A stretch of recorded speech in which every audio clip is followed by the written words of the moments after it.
Nelson saved my bacon. You guys probably know my backstory. I went through a lot with the airline business and the ups and the downs and all that. I discovered this. I'm going, holy cow. Boom. This is it. You don't need a lot. You just need a little bit to get started. Infinite banking is your front windshield. And that's the horizon you need to be looking at. And so you delegate where you need to. And so if I'm a consumer out there and I'm looking for good financial advice, I'm going to call Jayson. I'm going to call Richard, say, hey, I'm going to delegate this to you. I need some guidance. I need a good air traffic controller. I need a good co-pilot. I need a good captain. I need a good maintenance guy. I need somebody who's going to help me see what I'm not seeing right now. That's what the process of infinite banking is. It's bringing your group together, picking the right people, of course. And, this is not a transactional business like so many of them, unfortunately, are out there. We are not a transactional business. We are a process. We are a people business. And I'm sure you feel the same way I do. I don't care if I sell you anything.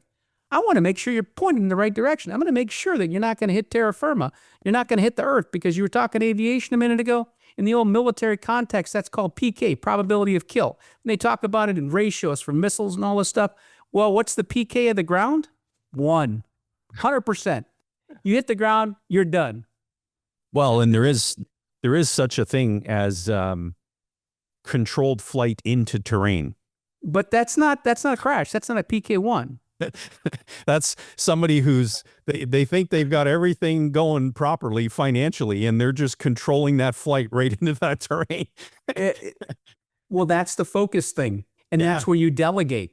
Yeah. One guy is always flying the airplane. That's key. No matter what's going on in your world, when you're in that airplane, someone is, whether it's the pilot or the captain or the first officer, somebody has absolute authority on the controls. They're making sure, and that's why you pass it off to the first officer, who should be very skilled at that, so the captain can think. Because there's a lot going on sometimes, and I got to take a deep breath and have my proverbial cup of coffee and think through what my plan of action is going to be. That's IBC. That's you guys.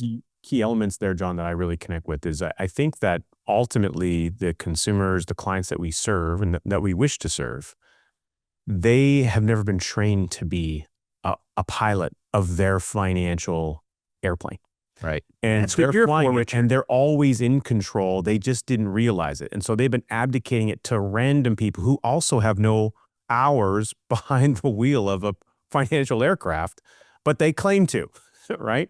Yeah. And so the result is that they don't even know that control is sometimes being handed back to them because there was no communication in the cockpit, right? They don't even know that they're communicating, handing it off to a first officer, maybe a financial professional they've engaged with, and there's not proper communication about what that delegation handoff is. So that person doesn't know what they're supposed to be doing.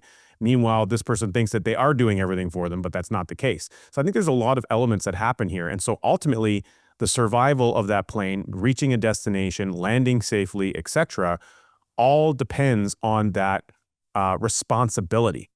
The captain's chair comes with responsibility. That's why not everyone gets a chance to sit in the captain's chair. Not everyone will take that lead initiative.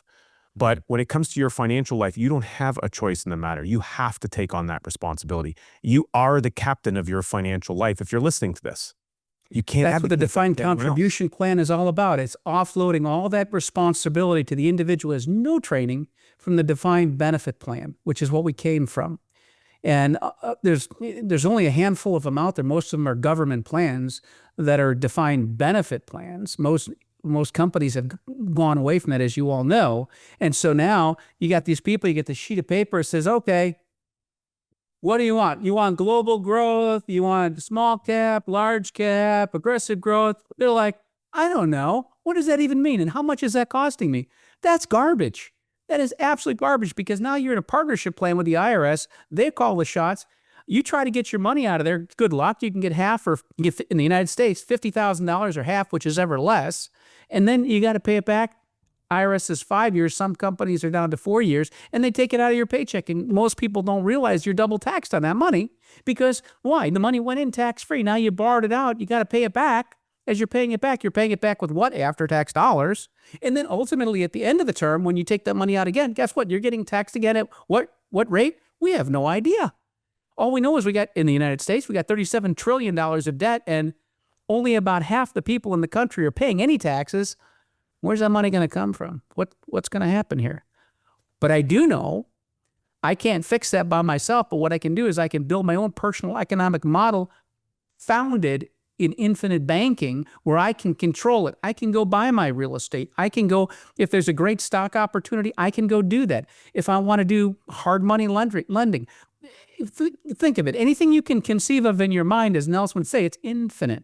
You can do anything with this money without restriction. That is not true with any qualified plan, for instance. There's another key element that Nelson would talk about when he would use, his headwind, tailwind analogy, and he would reference airplanes stuff. And he talked about what he knew and he related it to other people's lives. But one of the elements was the reference point of, people trying to get that 10% rate of return. Well, in the element of the airline analogy, it's like, okay, you got your airplane flying at 100 miles an hour, but you're trying to get it to fly 110. Well, if you get it to fly faster, or you might reach your destination faster, but you're also adding stress on the airplane and the elements. And so, never having sat behind the cockpit of a simulator or a real airplane, but I do know that every motorized thing usually has a red line on it. And that red line is a suggestion that you shouldn't stay at this level for long before something bad happens. And if you go all the way to the far end of the red line, that bad thing will happen much faster. And so the degree to which the human condition is trying to chase after this ever better, greater, faster, higher rate of return is a degree that you're putting stress on your financial airplane and your financial condition and taking on all that risk. At some point in time, an engine failure is going to happen or some other element is going to happen, and you're going to have to land the airplane, financially speaking, pause, fix, correct, which means you lose time, effort, and energy. And so all the returns you might have received are now obliterated by that correction or pause that has to happen for you to retool everything and get yourself back on the horse. So I think that's a really key analogy that people should take heed of, that Nelson talked about directly, is it doesn't matter if you're flying at ABC speed. If you're just trying to make it go faster, faster doesn't always work. Faster isn't always better because you often end up creating, it's the law of unintended consequences. We have a ton more amazing conversations and great clips just like this if you go right here. Or if you want to watch the rest of this conversation, the full episode, click right here.